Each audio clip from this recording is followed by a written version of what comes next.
ଯାଇନୁ ସେପଟେ ମରା ଯାଉଛି କେନ୍ଦୁଟା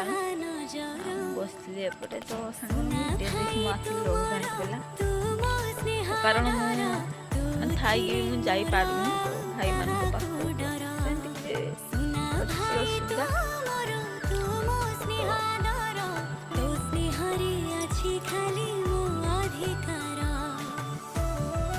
ସବୁ ଭାଇ ଭଉଣୀକୁ ଦେଖି ମୋତେ ଟିକେ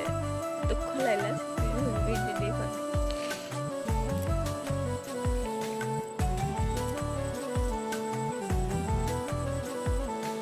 ସାଙ୍ଗମାନେ ଏମିତିକି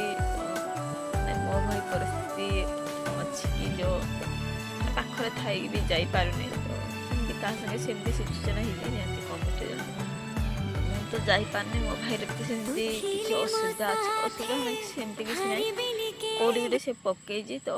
ତାର ଏକ୍ଜାମ୍ ଅଛି କାଲି ମାନେ ଶନିବାର ଦିନ ସେଥିପାଇଁ ସେ କହିଲା ମୁଁ ଯାଇକି ତ ଫେରି ପାରିବିନି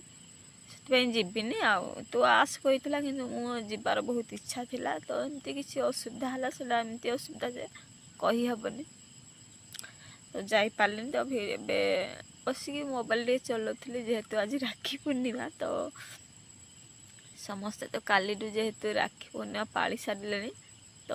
କାଲି ଯେଉଁମାନେ ପୋଷ୍ଟ କରିଥିଲେ ସବୁ ଦେଖୁଥିଲି ତ ସେଥିପାଇଁ ଆଖିରେ କିଛି ଲୁହ ଆସିଗଲା ଯେହେତୁ ଭାଇ ଭଉଣୀ ସମ୍ପର୍କ ଗୋଟେ ଅଲଗା ପ୍ରକାର ତ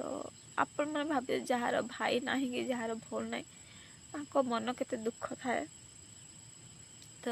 ମୋ ଭାଇ ତ କିଛି ଅଲଗା ପ୍ରକାର ତ ମୋ ଦୁଃଖ ସେ ସହିପାରେନି ତ କାଲି ମୁଁ କଥା ହେଇଛି ସେ କହିଲେ ଠିକ୍ ଅଛି ଦେହ ଯଦି ଭଲ ନାହିଁ କିଛି ଅସୁବିଧା ଅଛି ଆସେନି ତ ଏମିତି ଯେ ମୁଁ ପଇସା ବି ମାନେ ରାକ୍ଷୀ ପାଇଁ ପଇସା ବି ମୁଁ ତ ଭାବିଥିଲି ଯିବି ବୋଲି ସେଥିପାଇଁ କାଲି ରାକ୍ଷୀ ପାଇଁ ପଇସା ହିଁ ପଠେଇଦେବି କହିଲି ତ ମନା କଲା ସେ ସେଥିପାଇଁ ଟିକେ ଦୁଃଖ ଟିକେ ଅଧିକ ଲାଗୁଛି ତ କାହିଁକି ମନା କଲା ସେଇଟା ତ ମୁଁ ଜାଣିନି ସେ କହିଲା ହଉ ଆସୁ ତ କ'ଣ ପାଇଁ ପଇସା ପଠେଇବୁ ତ ସାଙ୍ଗମାନେ ଏମିତି କିଛି ହେଇଛି ଏ ବର୍ଷ ମୋ ସହିତ ଆଉ ଗୋଟେ କଥା ଯେ ଏ ବର୍ଷ ଯେହେତୁ କ'ଣ ସୂର୍ଯ୍ୟପରାଗ କ'ଣ ପଡ଼ିବ ସେଥିପାଇଁ 9ଟା ସୁଦ୍ଧା ହିଁ ରାକ୍ଷୀ ବନ୍ଧା ସରିବ 9:45 ଯାକେ ରାକ୍ଷୀ ବନ୍ଧା ଚାଲିବ ବୋଲି ମୁଁ ଦେଖୁଥିଲି ତ ମୁଁ ଯାଇକି ବି ପହଞ୍ଚି ପାରିବିନି ଗଲେ ଆଉ ଯେହେତୁ ଏତେ ରାସ୍ତା ନା ବାଇକ୍ରେ ଗଲେ ବି ଆମେ ସକାଳୁ ଯେହେତୁ ଝିଅ ଅଛି ଆମର ଝିଅ ପାଖକୁ ଯିବାକୁ ପଡ଼ିବ ଝିଅ ପୁଅ ହାତରେ ରାକ୍ଷୀ ବାନ୍ଧିବ ତାପରେ ଯେ ଆମେ ବାହାରିବୁ ଘରୁ ତ ସମୟ ଆମକୁ ହେବନି ସେଇଟା ବି ଗୋଟେ କାରଣ ଆଉ ଅଛି ଅଲଗା ଅସୁବିଧା ଗୋଟେ ସେଇଟା ତ